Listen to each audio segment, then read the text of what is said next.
Et yo les gens, c'est Légion, on se retrouve pour la review de l'épisode numéro 51 de Pokémon Sun and Moon cette semaine. Un épisode absolument excellent, mais vraiment j'insiste bien dessus, c'est un épisode excellent qui nous montre beaucoup de belles choses, avec pas mal de surprises mine de rien. Et je dois bien vous dire que c'est la première fois que une review que je fais de Pokémon a autant de notes. D'habitude je mets pas beaucoup de notes pour les reviews de Pokémon, sachez-le. Là j'en ai limite plus que pour Vrains, si ce n'est autant, on va dire autant. Ouais, c'est assez chaud quand même. Il y a beaucoup de choses à dire sur l'épisode. Et donc bon, on va commencer tout de suite. Donc après que Elzamina fut capturée par l'Ultra Chimère Parasite, là, le fameux héroïde, eh bien on a Lily qui est bien évidemment au bord des larmes, hein, parce que bah elle venait entre guillemets de se réconcilier avec sa mère après une longue tension qui aura duré un temps indéterminé, mais sûrement pas mal de temps, peut-être même quelques années. Et donc bah, Lily est au bord des larmes à cause de ça, parce que bah, forcément tu viens de reprendre contact avec c'est ta mère, hein, c'est pas rien. Donc, et là elle se fait kidnapper devant toi, bah voilà quoi, enfin elle se fait littéralement capturer. Forcément ça a créé un choc émotionnel. Et au lieu de retomber dans une espèce de dépression et tout, au contraire, c'est là qu'on voit la progression de Lily, c'est qu'elle elle prend, comment dire, elle prend conscience de la chose et elle se dit qu'elle va du coup sauver sa mère.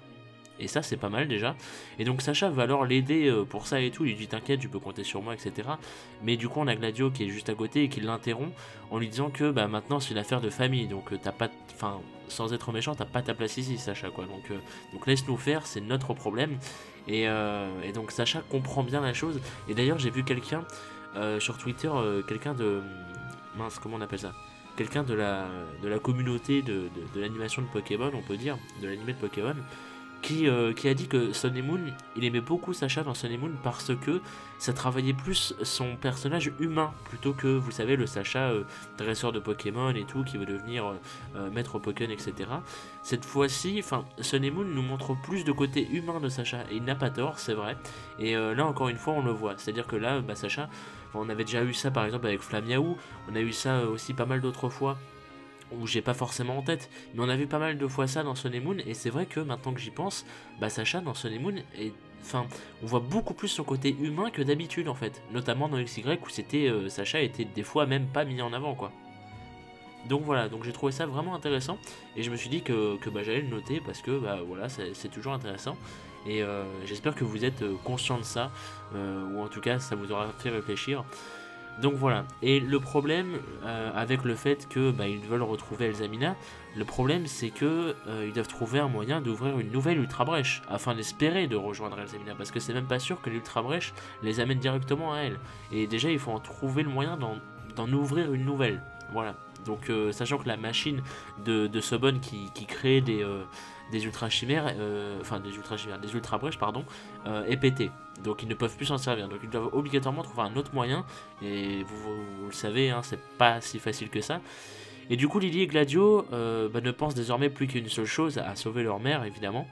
Et c'est ainsi que le soir même du coup Lily se change. Donc c'est le fameux changement de Lily, changement physique, hein, littéralement.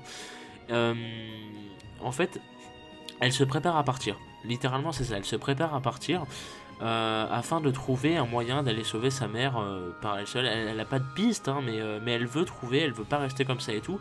Donc elle décide de, entre guillemets, de fuguer. Et donc voilà. Et à ce moment-là, il y a Gladio que j'ai trouvé vraiment sympa. Ce petit côté là, c'est qu'on a Gladio qui va du coup interrompre Lily au moment où elle allait partir, c'est à dire au moment où elle allait ouvrir sa fenêtre pour sauter et se barrer. T'as Gladio qui arrive et tout, parce qu'il sentait en fait que Lily manigançait quelque chose, il l'a trouvé un peu pas nette pendant la soirée et tout. Et donc voilà, et il explique Gladio que de son côté, il part faire la même chose, à savoir trouver un moyen de sauver sa mère et d'ouvrir une ultra brèche. Et en fait, Gladio lui ne savait pas que Lily comptait fuguer et tout, mais elle lui a dit la même chose. Et en fait, bah, c'est là où Lily mentait elle, parce qu'elle disait qu'elle allait se coucher en fait. Vous voyez, elle a fait le scénario et tout pour pas se faire cramer. Elle a dit non, c'est mon pyjama et tout, t'inquiète pas, je vais juste me coucher, etc. Et donc voilà, elle voulait pas se faire cramer. Et donc Gladio, lui, a littéralement tout avoué et tout, parce qu'apparemment il connaîtrait un moyen d'ouvrir une ultra brèche. Et du coup Lily l'arrête alors en lui disant que elle l'accompagne avec une énorme détermination. En plus elle le dit, donc Gladio la prend au sérieux. Et elle lui dit que c'est pas le seul à se soucier de sa mère et tout, elle aussi elle a peur de ce qui peut lui arriver et tout là-bas. Donc du coup voilà. Et Gladio accepte, et donc les deux s'enfuient à l'aide de son sylvalier en pleine nuit, laissant James tout seul dans leur espèce de maison, manoir, je sais pas si on peut dire ça comme ça, mais voilà. Et je suis assez triste pour James, et Lily aussi avait l'air de l'être, mais bon voilà, c'est compréhensible, voilà, c'est triste, mais c'est comme ça. Et donc le lendemain en classe, on a Sacha qui explique du coup aux autres ce qu'il s'est passé la veille du coup au paradis éther. Du coup l'enlèvement d'Elsamina par Zeroid, tout ça et tout, et il constate que Lily en plus est absente, donc c'est vraiment tendu. Donc sur le coup il réfléchit pas à la fuguer et tout, il se dit juste qu'elle a besoin de temps et tout, c'est normal, il n'y a pas de souci là-dessus. Mais à ce moment là on a Euphorbe et James du coup qui arrivent en classe pour annoncer que Gladio et Lily ont disparu. Et donc ça plombe pas mal l'ambiance, hein. Et Euphorbe, ce que j'ai beaucoup aimé, c'est que Euphorbe, vous savez que d'habitude on le voit très souriant, très en forme, etc. Là, Euphorbe était vraiment calme, et je l'ai pas senti énervé, mais pas loin en fait. Il était calme, et tu sentais un peu une...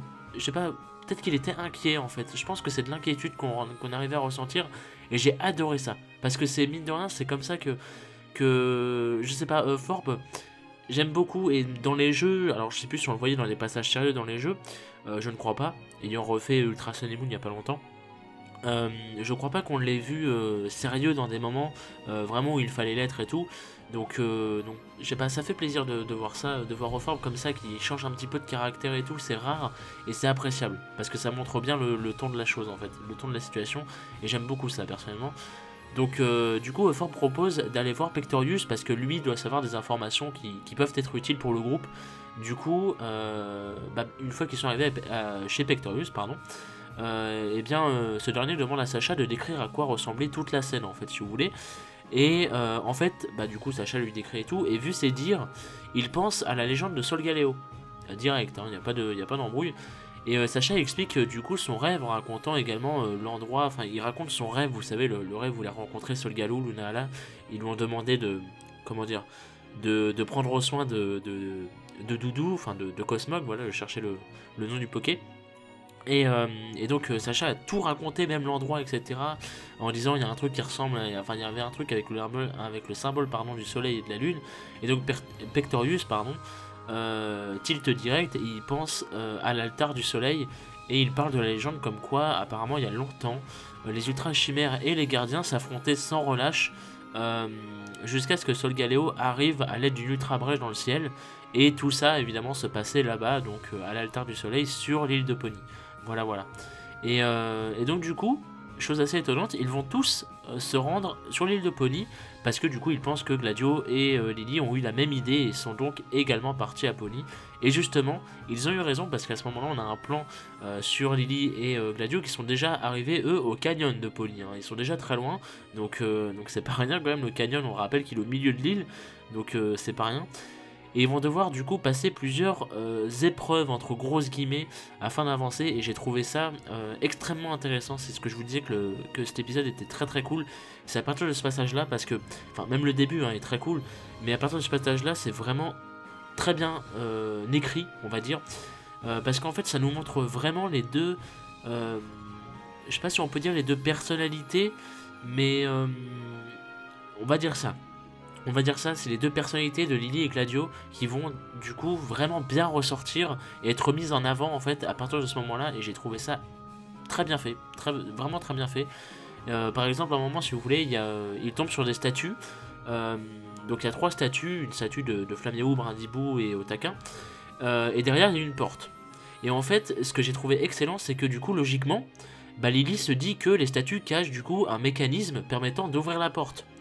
Et en gros c'est une sorte de puzzle, donc elle se dit ok il faut pousser la bonne statue etc pour du coup activer la porte etc. Et Gladio lui au contraire pense, et il prouve également à Lily que les statues ne sont que des pièges, des leurres en fait, et que la porte était déjà ouverte, c'est à dire que il va voir la porte et tout, il se dit tu vois elle est ouverte, il n'y a pas d'embrouille, et il se dit justement les pièges c'est les statues. Et il demande du coup à Sylvalie de pousser la statue, enfin une des 3 statues, et il y a des pics qui en sortent. Littéralement, donc Sylvalie aurait pu mourir, hein. S'il avait pas le réflexe de sauter, il aurait pu mourir. Donc du coup voilà, c'est pour le coup, j'ai beaucoup aimé parce que ça montre bien le fait que ça montre un peu les connaissances de Lily et la pratique de Gladio en fait, si vous voulez. Et j'ai beaucoup aimé. Et il y a plusieurs fois cet exemple-là, par exemple, il y a juste après, si vous voulez, il y a un espèce de, il y a 2 crevasses en fait. Et il n'y a pas de pont entre les deux. Si vous voulez, il n'y a pas de pont et ils doivent pourtant passer. Hein. Donc ils sont un peu dans la merde. Et Lily, du coup, réfléchit alors à faire apparaître le pont qui, selon elle, serait apparemment invisible et tout. Et elle se dit, il faut prendre de la poussière et avec le vent, ça va du coup recouvrir le pont et on saura où marcher. Vous voyez ? Et Gladio, lui, il sait très bien qu'il n'y a pas de pont, quoi. Le pont a été détruit et tout. Et donc, il décide de sauter directement avec Sylvalie de l'autre côté. Et donc, c'est encore lui qui avait la bonne réponse. Donc, j'ai adoré parce que ça montre vraiment, comment dire, leur éducation, je sais pas si on peut dire ça, mais ça montre un petit peu leur progression et tout, et leur personnalité en fait quelque part. C'est-à-dire que, Lily, on sait qu'elle a tout appris dans des livres, et Gladio, lui, il a tout appris directement sur le terrain. Et donc les deux rentrent pas en conflit, mais au contraire, vous voyez, ils s'entraînent un petit peu comme ça et tout. Et j'ai trouvé ça vraiment vraiment cool. Donc voilà, c'est-à-dire que on a les connaissances de Lily encore une fois et la pratique de Gladio, et j'aime beaucoup ça. Je trouve ça très bien que ce soit un petit peu un espèce de match-up comme ça mis en avant. J'aime beaucoup ça. C'est très très cool. Ça permet de vraiment bien développer les deux persos et surtout ensemble. Donc c'est vraiment une très belle façon de faire. Et j'ai beaucoup aimé. Et du coup Lily se sent inutile parce qu'en fait elle fait que des mauvaises constatations depuis le début. C'est un peu comme ça, c'est dommage, mais bon. Mais Gladio la rassure en lui disant que justement c'est comme ça qu'elle peut apprendre de ses erreurs et tout. Et c'est en étant sur le terrain qu'elle peut du coup apprendre entre guillemets les dangers et pas à se fier que au livre en fait, tout simplement. Ce qui est logique, hein, ce qui est logique. Et du coup finalement ils arrivent dans une espèce de... je sais pas si on peut dire une mini grotte, on va dire ça comme ça, parce que c'est un peu renfermé mais pas trop. On va appeler ça une mini grotte où il y a un Ekaiser dominant avec ses prévolutions qui les attendent. Donc Ekaiser, Ekaid, bébé Kai. Et donc c'est la fameuse épreuve de Pony, vous savez. Et en fait, à ce moment-là, ce qui est vachement bien, c'est que les deux vont s'entraider. C'est-à-dire que en fait pour le passer, du coup ils vont devoir les battre, hein, ils pourront pas juste esquiver le combat et tout. Et Lily à ce moment-là va lui donner des informations et elle va l'aider avec Goopix, notamment elle va lui dire son nom, son type, etc. Donc c'est plutôt pas mal pour Gladio. Et elle lui conseille du coup de changer Sylvalie en type fée pour pouvoir les battre plus facilement, chose que Gladio lui n'avait pas, il n'avait pas comment dire, il n'avait pas pensé à ça en fait tout simplement. Donc du coup voilà. Et au final, du coup, c'est un travail d'équipe. Et finalement, les autres arrivent juste après. Parce qu'en fait, il y avait, si vous voulez, ils ont tellement foutu du bordel et tout avec Sylvanier contre Kaiser. Que du coup, la grotte, entre gros guillemets, enfin le plafond est tombé. Enfin, elle est tombée sur eux-mêmes et tout. Et donc, Sacha les a sauvés avec Pikachu. Voilà. Et donc, enfin. Comment dire, Lily et Gladio se demandent qu'est-ce qu'ils foutent là, parce qu'ils n'avaient rien à foutre là à la base. Et donc, Sacha en fait explique que les gens d'Alola apparemment partagent leurs problèmes. Et que du coup, ça a beau être une affaire de famille, etc., chose qu'il comprend très bien, ils peuvent quand même les aider. Ils peuvent quand même s'entraider et tout, et c'est toujours ça, voilà, c'est pas négligeable. Et donc, ils se retrouvent du coup tous à l'altar du soleil, là où bizarrement les gardiens semblaient les attendre. Voilà. Et donc à ce moment-là, on a une OST trop badass qui est l'OST du maître Pokémon dans les jeux, enfin du champion Pokémon en gros, qui avec les gardiens et tout, tu te demandes qu'est-ce qu'ils foutent là, bordel de merde, parce qu'en fait on voit Tokoriko qui arrive et tout, qui se montre etc et tout, donc t'as Sacha qui est là, ouah Tokoriko et tout, ça fait longtemps, qu'est-ce que tu deviens etc. Et là Tokoriko se met à gueuler et tu vois les autres qui arrivent, donc il y a les 4, il y a Tokoriko, Tokopisco, Tokopillon et le dernier à chaque fois j'oublie son nom français. Tokotoro, c'est ça? Ouais je crois que c'est Tokotoro. Donc voilà, donc les 4 sont réunis et ils semblaient attendre Sacha et les autres. Donc tu te dis ok, qu'est-ce qui se passe, et voilà, l'épisode se termine comme ça avec vraiment pas mal de hype. Donc c'est excellent. Et la preview est géniale, mais vraiment géniale, d'un point de vue audio autant que du point de vue vidéo, on va dire, point de vue visuel, voilà, pardon. En fait, la preview nous montre que du coup les gardiens vont faire une espèce de danse rituelle, on va dire, afin de permettre à Cosmovum d'évoluer en Solgaleo. Donc c'est pas rien. Donc ce qui veut dire que Solgaleo est dans le prochain épisode, les gars, hein, c'est quand même assez important. Et donc Sacha va leur faire équipe avec lui et visiblement utiliser son attaque Z de spécial. Donc c'est pas rien non plus, c'est quand même assez énorme. Et aussi ce que j'ai noté, parce que il fallait que je le note vu que je les ship. En fait, ce qui est bizarre, c'est qu'on voit également Euphorbe qui va apparemment aider slash sauver, on va dire, Pimpronel d'une façon assez badass lors de la même épreuve avec Ekaiser que Lily et Gladion ont fait juste avant. Et en fait, dans la preview, tu vois Euphorbe qui protège Pimpronel et tout d'une façon trop stylée. Et je me dis, putain, yes, ils vont se mettre ensemble, yes. En fait, ça construit le couple là. Ça construit le couple et c'est trop bien. J'ai trop envie de les voir ensemble. Et là, ça va encore plus appuyer la chose. Je vais adorer l'épisode de la semaine prochaine a vraiment moyen d'être un chef-d'œuvre. Encore une fois, comme l'était le 44. Et là, voilà quoi, j'en peux plus. Il y a trop de hype en ce moment dans Pokémon. C'est fou. Et on n'aurait pas cru ça dans l'animé de Sun et Moon, en tout cas pendant les 40 premières semaines. Mais là on y est. C'est fou ce qui se passe, les amis. C'est fou. À chaque fois, on est hypé. Et puis à chaque fois on en reprend. Et puis la semaine prochaine ça va être le climax infini. Parce que c'est Solgaleo les gars. C'est Solgaleo. Et en plus le shipping avec Euphorbe et Pimpronel. Donc tout est fou. C'est quand même incroyable.